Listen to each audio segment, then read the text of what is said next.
എല്ലാ പ്രിയപ്പെട്ടവർക്കും എൻ്റെ വിനീതമായ നമസ്കാരം. ഞാൻ നിങ്ങളുടെ സ്വന്തം വിജയരാജ മല്ലിക. പ്രിയപ്പെട്ടവരെ, നമ്മുടെ കേന്ദ്ര സംസ്ഥാന സർക്കാരുകൾ പൊതുജന പങ്കാളിത്തത്തോടുകൂടി ക്ഷയരോഗത്തിനെതിരെ 100 ദിന കർമ്മ പദ്ധതികൾക്ക് തുടക്കം കുറിച്ച വിവരം നിങ്ങളും അറിഞ്ഞിരിക്കുമല്ലോ.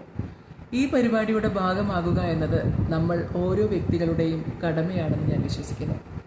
ഞാനൊരു ചെറിയ സംഭവകഥ നിങ്ങളോട് പറയാം. 2022 എന്നെയും ക്ഷയരോഗം ബാധിച്ചിരുന്നു. അന്ന് ഒരു ട്രാൻസ്ജെൻഡർ എന്ന രീതിയിൽ ഞാൻ കേരളത്തിലെ ആരോഗ്യ വ്യവസ്ഥിതിയെപ്പറ്റി, പ്രത്യേകിച്ച് ആരോഗ്യ മേഖലയെപ്പറ്റി വലിയ തോതിൽ ആശങ്കപ്പെട്ടിരുന്നു. കാരണം ഒരു ട്രാൻസ്ജെൻഡറായ വ്യക്തിയെ എത്രമാത്രം ഇത്തരം ആശുപത്രികൾ അല്ലെങ്കിൽ ഇത്തരം സേവനങ്ങൾ എങ്ങനെ സഹായിക്കും എന്നുള്ള കാര്യത്തിൽ വലിയ തോതിൽ ഞാൻ വേവലാതിപ്പെട്ടിരുന്നു, ആശങ്കപ്പെട്ടിരുന്നു. പക്ഷേ എൻ്റെ ആശങ്കകളെയും വേവലാതികളെയും ഒക്കെ തച്ചുടച്ചുകൊണ്ട് തൃശ്ശൂർ ജില്ലയിലെ TB സെൻ്ററിൽ നിന്ന് ലഭിച്ച ആരോഗ്യ സേവനം എന്നെ ഇന്ന് ഇത്രമാത്രം സന്തോഷവതിയായി നിങ്ങൾക്ക് മുന്നിൽ ഇരുത്തിയിരിക്കുന്നു. 6 മാസത്തെ മരുന്നാണ് ഞാൻ കഴിച്ചത്.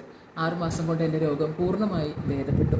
മാത്രമല്ല, അവർ നിർദ്ദേശിച്ചതുപോലെ തന്നെ ഉള്ള ഒരു ജീവിതശൈലി പിന്തുടർന്ന് വന്നതുകൊണ്ട് ഇന്ന് ഇത്രത്തോളം ഹാപ്പിയാണ് ഞാൻ.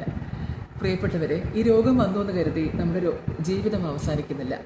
നമ്മുടെ ജീവിതം നമ്മളെ സംബന്ധിച്ച് വളരെയേറെ വിലപ്പെട്ടതാണ്.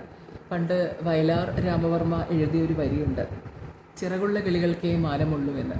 നമുക്ക് വേണ്ടി സംസാരിക്കാൻ, നമുക്ക് വേണ്ടി ജീവിക്കാൻ ഈ ലോകത്ത് നമ്മൾ മാത്രമേ ഉള്ളൂ. അതുകൊണ്ട് ഒരു ക്ഷയരോഗം വന്നു എന്ന് കരുതി നമ്മളുടെ ആരുടെയും ജീവിതം അവസാനിക്കാൻ പോകുന്നില്ല.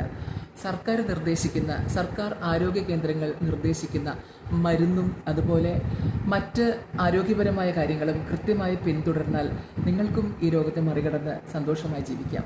എല്ലാവർക്കും ആശംസകൾ നേരുന്നു. നന്ദി.